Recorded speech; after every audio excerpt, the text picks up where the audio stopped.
देश चिनाउने अभियान।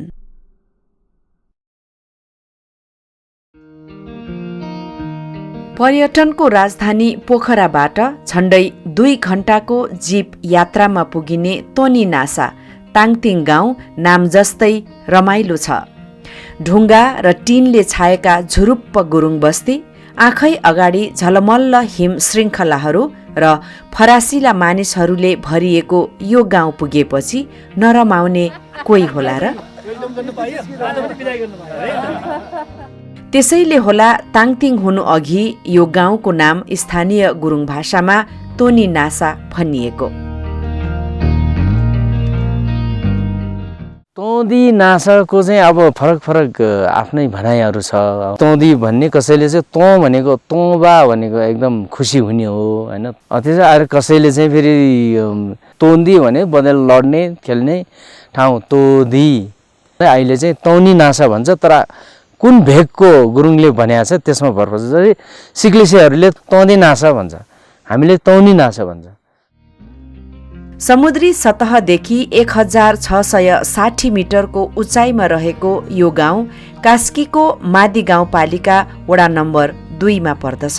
पछिल्लो समय यो गाउँले पर्यटकहरूमाझ छुट्टै छाप छोड्न थालेको छ।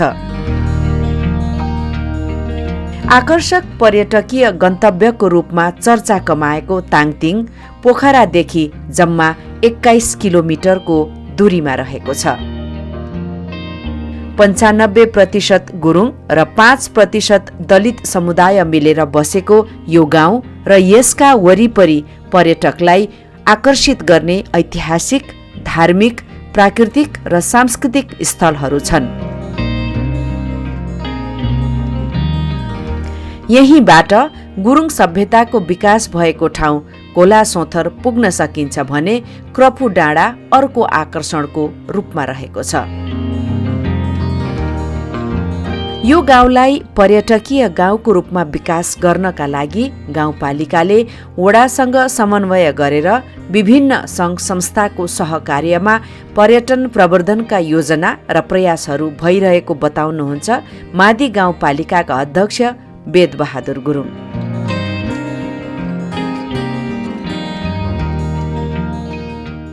ताङतिङ गाउँ एउटा गुरुङहरूको बाक्लो बसोबास भएको एउटा पुरानो गाउँ हो र यहाँ 90% गुरुङहरू छ भने अरू चाहिँ अन्य दलित लगायत अन्य जातिको बसोबास छ।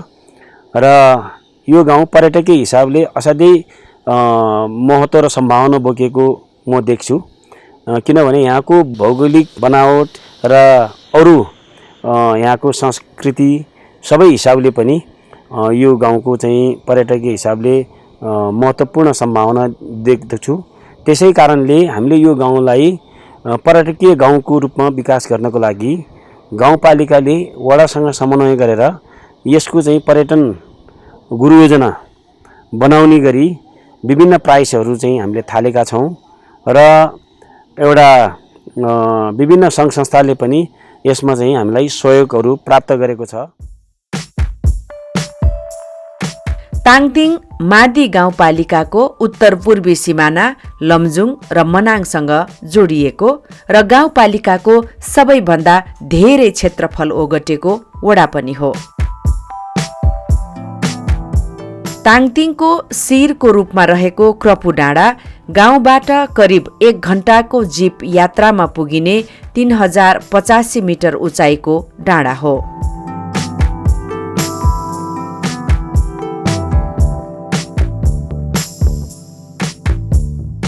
यसको कुदीचो भन्ने स्थानमा कोलासोथरबाट आएर गुरुङहरूले पहिलो बस्ती बसाएको विश्वास गरिन्छ। यहाँ धेरै वर्ष पुरानो बस्तीको भग्नावशेषहरू समेत छन्। सयौं वर्ष अघिको यस पुरातात्विक महत्त्वको स्थानको अझै उत्खनन हुन भने बाँकी नै छ।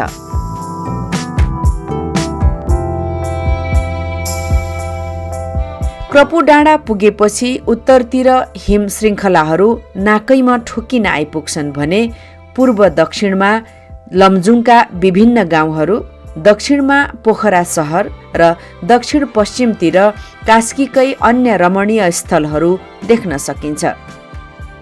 क्रपु डाँडा विगतमा गुरुङहरूको व्यापारिक केन्द्रको रूपमा रहेको बताउनुहुन्छ पर्यटन व्यवसायी भूपाल गुरुङ। पहिला चाहिँ यो हाम्रो चाहिँ एउटा व्यापारिक हब जस्तो हो यो चाहिँ तपाईँको। पहिला तपाईँको हाम्रो बाबुबाजेहरूको चाहिँ धेरै भेडागोठ हुने बेलामा भदौ असोज लगाएपछि तपाईँको यहाँ चाहिँ सबैको चाहिँ लमजुङ अनि कास्की सबैको भेडागोठ यहाँ ल्याउने अनि यो ठाउँमा ल्याएर चाहिँ तपाईँको भेडाको उन पनि यहीँ काट्ने र चाहिँ तपाईँको यो दसैँको लागि त्यो मान्छेहरूको चाहिँ भेडा बाख्राको चाहिँ किनबेच पनि यहीँबाट हुन्थ्यो। त्यही कारणले चाहिँ यो हामीले यसले के भन्न सकिन्छ चाहिँ क्रपु डाँडा चाहिँ हाम्रो चाहिँ एउटा बिजनेसको चाहिँ हब पनि हो भनेर चाहिँ हामीले भन्न सकिन्छ यो ठाउँलाई चाहिँ।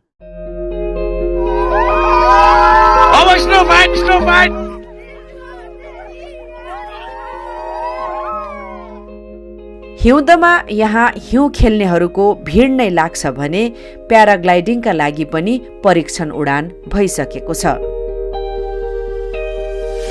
क्रपु डाँडा ताङतिङको प्रमुख पर्यटकीय आकर्षणको गन्तव्य मात्र नभई ऐतिहासिक महत्त्व पनि उत्तिकै भएको बताउनुहुन्छ सामाजिक अभियन्ता जित गुरुङ। यो क्रपु डाँडा चाहिँ यो वरिपरिको सबभन्दा अग्लो डाँडा हामीले देख्न सकिन्छ। अलिअलि त्यो भग्नावशेषहरू छ पहिलाको हाम्रो सेटल भएको ठाउँहरू। कलसौतर चाहिँ उता त्यो हिमालको अलिकति त्यो खोजमा पर्छ। त्यहाँबाट मेरो विचारमा गुरुङहरू छरिएर कोही उता सिक्लेस जानेहरू उताबाट गयो, त्यो टोडा भन्ने यता त्यो साइडबाट उता गयो होला।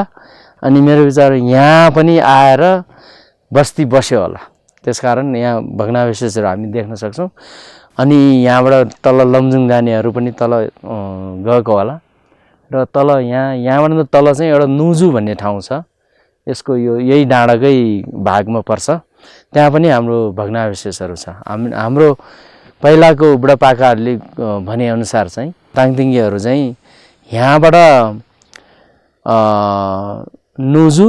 नुजुबाट अर्को डाँडा छ उता पुरन सौराबाट तौनी सौरा बल्ल अहिले हिजोआज भएको ठाउँमा त्यहाँ आएर बस्ती बसेको। पहिलो कुरो त हाम्रो माइग्रेटरी रुट नै पर्यो यो हाम्रो गुरुङहरूको कोलाबाट यतातिर झर्दाखेरि अथवा यहाँबाट फैलिँदाखेरिको माइग्रेटरी रुट पर्यो। क्रपु डाँडामा त्यही हिमालयको रेन्ज चाहिँ क्रपुबाट यो 360 डिग्री देखिन्छ यहाँ सबै।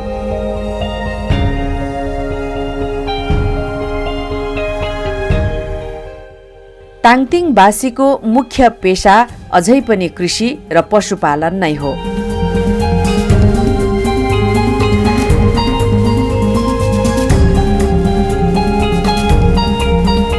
यद्यपि विदेश जाने र लाहुरे हुने लहर यो गाउँमा पनि छ। पछिल्लो समय स्थानीय सरकारको सहयोगले यहाँ सानातिना कृषि उद्यमहरूको पनि सुरु भएको छ। यहाँ महिलाहरू सामूहिक रूपमा कृषिमा लगानी गरेर आर्थिक रूपमा आत्मनिर्भर भएका छन्। साथै पर्यटन व्यवसायमा संलग्न भएपछि महिलाहरूलाई आर्थिक रूपमा सबल हुन सहयोग पुगेको छ।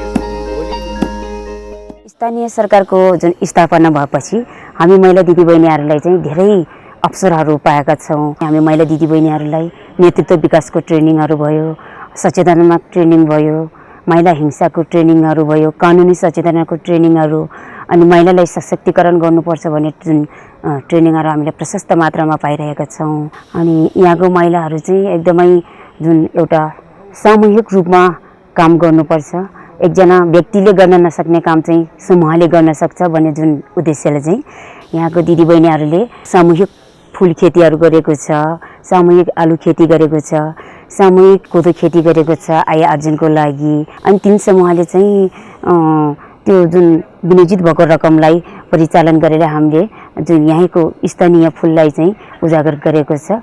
महिला दिदीबहिनीहरूलाई यही आय आर्जन होस् भन्ने उद्देश्यले चाहिँ एकदम सबै सक्रियको साथ अगाडि बढिरहेको छ। ताङतिङका जनप्रतिनिधिहरूले पर्यटनको विकास मार्फत गाउँमा समृद्धि ल्याउने सपना देखेका छन्। ताङतिङलाई आधार बनाएर विभिन्न ठाउँहरूमा पदयात्रा पनि गर्न सकिन्छ। त्यसमध्ये एक हो गुरुङ समुदायको सभ्यता विकास भएको मानिएको कोलासोथरको यात्रा। यहाँबाट कोलासोथर हुँदै लमजुङका विभिन्न गाउँहरूमा पुग्न सकिन्छ। त्यसै गरेर क्रफुडाँडा, कपुचे, कोरी लगायतका पर्यटकीय स्थलहरू पनि यहीँबाट जान सकिन्छ। पारीपट्टि अर्को पर्यटकीय गाउँ सिक्लेस रहेको छ। यिनै पर्यटकीय क्षेत्रहरूको विकास गरेर धेरैभन्दा धेरै पर्यटक भित्र्याउने, स्थानीयका लागि रोजगारीको सिर्जना गर्ने र गाउँलेको जीवनस्तर उकास्ने योजना रहेको बताउनुहुन्छ मादी गाउँपालिका वडा नम्बर 2 का अध्यक्ष एकजङ गुरुङ।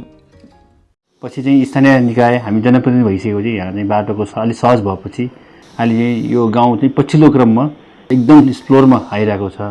त्यसले गर्दाखेरि अहिले चाहिँ हाम्रो लक्ष्य भन्ने पनि त्यही हो, ग्रामीण पर्यटकलाई भित्राउने अनि यहाँको चाहिँ स्थानीय जनतालाई चाहिँ केही रोजगारहरू पाउने अनि यहाँको आमासुमाहरू, होमस्टेहरू, यहाँको चाहिँ पर्यटन, यहाँको चाहिँ जुन होटलवालाहरू छ उहाँलाई पनि केही त्यसमा फेरि बेनिफिट चाहिँ होटलवाला होमस्टेहरू पनि नहुँदो रहेछ। किनभने त्यसको बेनिफिट भनेको यता गाउँलेलाई पनि यहाँ दुध बेच्ने, तरकारी बेच्ने, सागहरू बेच्ने होइन, त्यसो गर्दाखेरि सबैले चाहिँ हुँदो रहेछ। हाम्रो चाहिँ उद्देश्य भनेको यहाँ चाहिँ यो गाउँमा यहाँ धेरैभन्दा धेरै चाहिँ पर्यटकहरू भित्रोस् अनि यहाँको चाहिँ सबैले चाहिँ यहाँको चाहिँ युवाहरू चाहिँ विदेशी पलायन नहोस्, यहाँको चाहिँ आमा दिदीबहिनी महिलाहरूले पनि केही न केही चाहिँ 2-4 पैसा कमाउने बाटो पाओस्, आफ्नो छोराछोरीलाई राम्रोसँग चाहिँ स्कुलमा चाहिँ पढाउन पाओस्।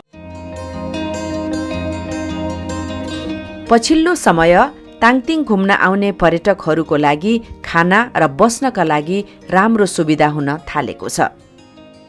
यहाँ 14वटा होमस्टे र 7वटा होटल तथा लजहरू सञ्चालनमा छन्। यी सबैमा गरेर करिब 300 जना पाहुनालाई खाना बस्नको व्यवस्था हुने बताइन्छ। अझ धेरै पाहुना भएमा गाउँका अरू घरहरूमा पनि राख्न सकिन्छ। होमस्टेहरू पूर्ण रूपमा महिलाहरूले सञ्चालनमा ल्याएका छन्। यसले महिलाहरूलाई आर्थिक रूपमा सबल हुन सहयोग गरेको छ।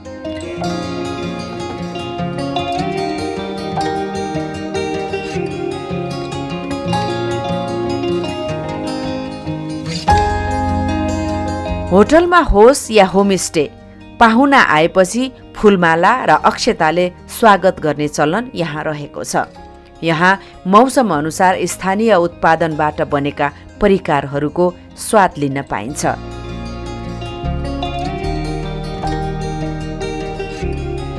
साँझमा पर्यटकहरूलाई मनोरञ्जन दिन आमा समूह र युवा क्लबका सदस्यहरूले सांस्कृतिक कार्यक्रमको समेत आयोजना गर्छन्। होमस्टे समिति तथा ताङतिङ होटल समितिले राति 11 बजेपछि भने नाचगान र हो हल्ला गर्न नपाइने नियम बनाएका छन्।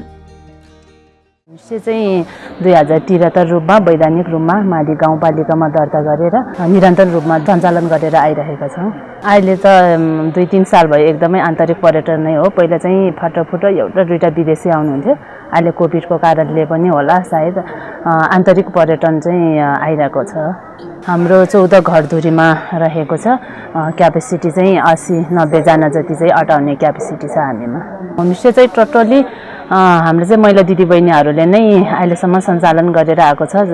आर्थिक पाटोमा चाहिँ एकदमै सफल भएको महसुस गरेछु। स्वयं म आफै पनि अब थोरै भने पनि अरूसँग माग्न नपर्ने हुँदाखेरि चाहिँ आर्थिक पाटोमा चाहिँ महिला दिदीबहिनीहरू चाहिँ एकदमै खुसी हुनुहुन्छ। विशेष गरी अब सुरुमा आउँदाखेरि चाहिँ ताङतिङ महिला आमा दिदीबहिनीहरूले उत्पादन गरेको फुलबाट चाहिँ स्वागत गरिन्छ। अनि खानामा चाहिँ विशेष गरी यहाँकै लोकल खानाहरू सकेसम्म बाहिरको हुँदैन। ताङतिङकै ढेँडो, कोदोको रोटी अनि सिजन अनुसार पिँडालु, तरुल अनि साग सब्जीहरू सबै गाउँकै परिकारहरू खुवाउँछौँ। अनि अरू चाहिँ बेलुका चाहिँ स्वागतको लागि यहीँ गाउँकै कल्चरहरू जस्तै घाँटु नाच, आमा समूहको नाच, क्लबको युवा क्लबको नाचहरूदेखि चाहिँ हामी पाहुनालाई जति सक्दो रमाइलो गरेर स्वागत गर्ने गरिरहेका छौँ। ताङतिङमा अरू पनि पर्यटकका लागि आकर्षक स्थानहरू छन्। त्यस मध्येमा पर्छ धार्मिक महत्त्वको नौजु डाँडा। नौजु डाँडा गाउँबाट करिब 40 मिनेटको दूरीमा पर्दछ। यही स्थान नजिकै छ ढुङ्गाले बच्चा जन्माउने विश्वास गरिएको स्थान।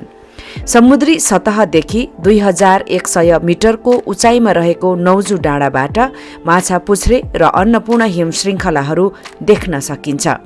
गुरुङ जातिको आदिम थलो खोला सोथरबाट बसाई सर्दै आउने क्रममा यो क्षेत्रमा पनि गुरुङहरूले बस्ती बसालेका थिए।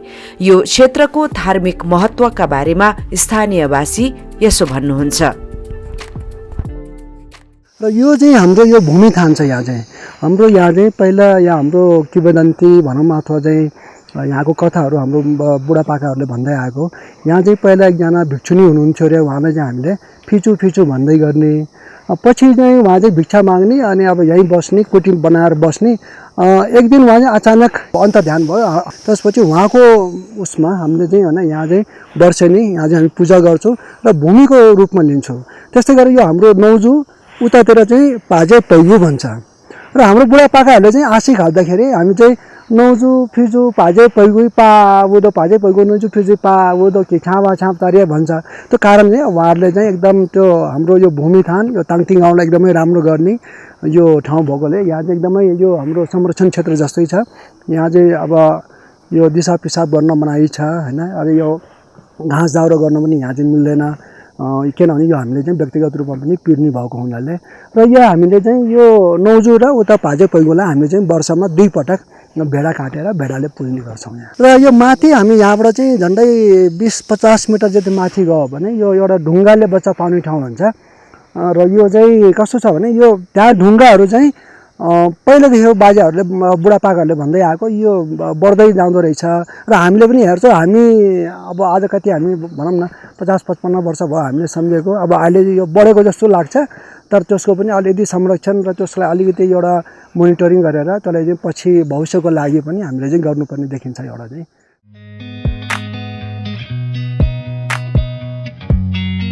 ताङतिङ युवा क्लबले खेल मार्फत पनि पर्यटन प्रवर्धनमा सहयोग पुगेको बताउनुहुन्छ ताङतिङ युवा क्लबका सचिव बिम गुरुङ।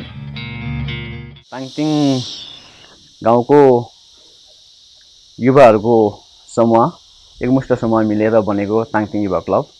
युवा क्लबको विशेष उद्देश्य भनेको खेलकुद मार्फत ताङतिङ गाउँबाट नयाँ प्रतिभावान खेलाडीहरूको उत्पादन गर्नु र ताङतिङ गाउँमा भइरहेको गतिविधिहरू जस्तो कि फोहोर मैला व्यवस्थापन, होटल व्यवस्थापन लगायतका सम्पूर्ण जस्तै विद्यालयका विद्यार्थीहरूलाई कसरी प्रोत्साहन दिने, खेलकुद मार्फत कसरी प्रोत्साहन दिने भन्ने विषयमा हामी ताङतिङ युवा क्लब लागि परिरहेका छौँ।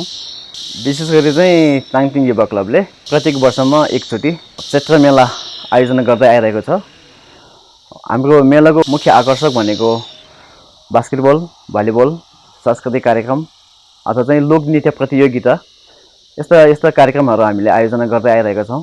नेपालभरिको विभिन्न क्लब, गाउँ अथवा सङ्घ संस्थाबाट हामीले चाहिँ निमन्त्रणा गरेको हुन्छ। उहाँहरू चाहिँ खेलकुदमा सहभागी हुनुहुन्छ। यसरी नै ताङतिङ गाउँको यो निमन्त्रणालाई उहाँहरूले स्वीकारेर खेल लिएर आउनुहुन्छ र ताङतिङ गाउँ घुमेर चाहिँ जानुहुन्छ। ताङतिङ गाउँको एउटा अर्को विशेषता पनि छ, त्यो हो विदेशी गाउँसँग मितेरी साइनो गाँस्ने नेपालको पहिलो गाउँ। संयुक्त अधिराज्यको विम्बिस र देप्तेन 2वटा गाउँहरू ताङतिङ गाउँका मितेरी गाउँहरू हुन्। विदेशी गाउँसँग मितेरी साइनो गाँस्ने अवधारणाका बारेमा सामाजिक अभियन्ता जित गुरुङ यसो भन्नुहुन्छ। ताङतिङ गाउँ र यो बेलायतको विम्बिस अनि देवदेन भन्ने सानो गाउँ छ एउटै ठाउँमा। सन् 2007 सालमा यो विम्बिस भन्ने ठाउँमा हाम्रो ताङतिङ गाउँको एकजना दाई क्याप्टेन गौबहादुर गुरुङ, रिटायर्ड क्याप्टेन, उहाँ चाहिँ त्यो विम्बिसमा आर्मी ब्यारेक्समा काम गर्नुहुन्थ्यो। अनि उहाँसँग त्यो लोकल एरियाको काउन्सिलर मिसेस टिना नाइट भन्नेसँग भेट भएको रहेछ। अनि त्यो भेटवार्तामा चाहिँ नेपालको बारेमा गोर्खालीको बारेमा कुरा गर्दाखेरि चाहिँ टिना नाइट चाहिँ एकदमै इम्प्रेस परेर अनि त्यसो भने गाउँ कता के हो भनेर सोधपुछ गर्दाखेरि चाहिँ उहाँ एकदम इम्प्रेस भएर अब यो ट्विनिङको कन्सेप्ट चाहिँ त्यसरी आएको रहेछ। अनि उहाँहरूको दुईजनाको बिचमा भेटघाट भइसकेपछि एग्रिमेन्ट भइसकेपछि हामी युकेमा भएको ताङथिङ्गेहरूलाई चाहिँ जम्मा गरियो र त्यहाँ चाहिँ अनि त्यहाँको त्यो विम्बिस र देवदेन भन्ने गाउँको जति पनि एक्टिभ सदस्यहरू छ उनीहरू पनि जम्मा भएर MOU पारित गर्यो। हाम्रो गाउँले त्यो ट्रेनिङ भएको इङ्ग्लिस भिलेजबाट के चाहिँ एक्सपेक्ट गर्छौँ भन्ने हो। यी कुराहरू चाहिँ हामी तपाईँहरूबाट सहयोग पाएमा सपोर्ट पाएमा राम्रो भन्ने कुरा हामीले बुझायौँ उनीहरूलाई। अनि उनीहरूले चाहिँ हामीबाट के चाहिँ एक्सपेक्ट गर्यो भने होइन मेन चाहिँ कल्चरल एक्सचेन्ज। पर्यटनको विकाससँगै सहर पसेकाहरूको पनि गाउँमै केही गर्ने चाह बढ्न थालेको छ। त्यसै मध्येका हुनुहुन्छ बेलायती सेनाबाट अवकाश पाएका समाजसेवी मेजर बालासिंह गुरुङ। उहाँले गाउँको पुरानो घरको मर्मत सम्भार गर्नुका साथै धनसारमा चिटिक्कको 1 बेडरुम कम अपार्टमेन्ट पनि बनाउनु भएको छ। ती घर र धनसार सबै आधारभूत सुविधाहरूले युक्त छन्। काठमाडौँमा आरामदायी जीवनयापन गरिरहनुभएका गुरुङले किन गाउँ रोज्नुभयो त? खास गरेर सबैलाई आफ्नो जन्मस्थलको माया लाग्छ। पुर्खौली थलोको सम्भार गर्नु, हामीले यसलाई संरक्षण गर्नु एकदमै आवश्यक देखियो। अहिले हेर्ने हो भने नेपालको हाम्रो विशेष गरेर हाम्रो जनजाति गुरुङहरूकै कुरा गरौँ, गाउँठाउँमा धेरै बुढापाकाहरू मात्रै छन् र कसरी हुन्छ यो पुर्खौली थलो यो चाहिँ बेवारिसे नहोस् भन्नको एउटा उद्देश्य मेरो त्यो हो। नयाँ धनसार अथवा मूल घरलाई रिनोभेसन गर्ने मूल उद्देश्य चाहिँ विदेशीको आफ्नो परिवारहरू नेपालमा आउँदाखेरि उनीहरूकोमा चाहिँ एउटा आकर्षण होस्, जसले गर्दाखेरि पछिसम्म चाहिँ आफ्नो थलोको चाहिँ उनीहरूको माया रहोस् भन्ने उद्देश्य रह्यो। अहिले ताङतिङ चाहिँ धेरै पर्यटकहरूको रोजाइको गन्तव्य बन्न गएको छ। त्यसलाई मलाई त्यो महसुस भएको छ। त्यसले गर्दाखेरि चाहिँ अरू समयमा चाहिँ पर्यटकहरू आओस् बसोस् र पर्यटकहरू आउँदाखेरि चाहिँ उनीहरूले पनि अलिकति सुविधा पाउन सकोस्, त्यो होस् भन्ने उद्देश्य हो, त्यो एउटा रहेको छ। ग्रामीण पर्यटनका लागि प्रचुर सम्भावना रहेको प्राकृतिक र सांस्कृतिक सुन्दरताले भरिपूर्ण ताङतिङ गाउँलाई ग्रामीण पर्यटनको उत्कृष्ट गन्तव्य बनाउनका लागि उचित प्रचार प्रसार आवश्यक रहेको बताउनुहुन्छ पर्यटन अभियन्ता हिमालय मिलन माध्यमिक विद्यालयका प्रधान अध्यापक प्रकाश गुरुङ। ताङतिङ चाहिँ ग्रामीण पर्यटनको लागि एकदम सम्भावना बोकेको ठाउँ हो। प्राकृतिक हिसाबले र सांस्कृतिक हिसाबले एकदमै यो ठाउँ सुन्दर छ र एकदमै यो टोमोहरूको गुरुङहरूको सांस्कृतिक ग्राम हो। त्यसैले पनि अब यो ठाउँ प्राकृतिक रूपले सांस्कृतिक रूपले सामाजिक रूपले एकदमै सुन्दर छ। त्यसैले पनि अब यो अहिले 2-4 वर्षमा यो एकदमै आन्तरिक तथा बाह्य पर्यटकको लागि एकदम गन्तव्य बनेको छ। यहाँ चाहिँ अब एकदमै नजिकबाट हिमाल देख्न सकिन्छ र त्यति मात्र होइन, अब पुरा हिउँ पहिरो पनि देख्न सकिन्छ। यहाँबाट हिउँ पहिरो हेर्न सकिन्छ र यहाँ चाहिँ अब गुरुङहरूको संस्कृति अनि जस्तै नाचहरू, घाँटो नाचहरू, सोरोठी होइन, अनि अन्य आमा समूहको नाचहरू र यहाँ विभिन्न प्रकारको राडीपाखीहरू बुनिरहेको यहाँको गुरुङहरूको रहन सहन संस्कृति र अन्य संस्कारहरू पनि हेर्न सकिन्छ। र हरेक हिसाबले चाहिँ अब माथि हाइकिङ गर्ने कर्बु डाँडा पनि जान सकिन्छ। अब अहिले बाटो पनि गएको छ, अब 1 घन्टा लाग्छ गाडीमा।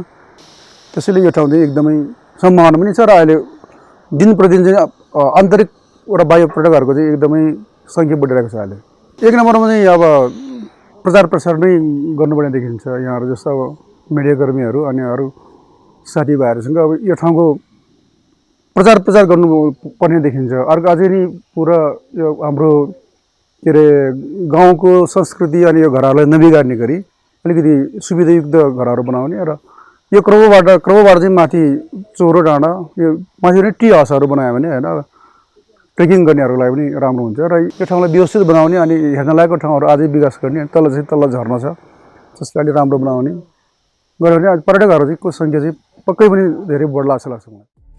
ताङतिङ आफ्नै संस्कृति संस्कारले भरिपूर्ण छ। ताङतिङ गाउँमा घुम्न सकिने पर्यटकीय स्थलहरूमा गुरुङ समुदायको पहिचानसँग गाँसिएको कोइबो धी पनि हो।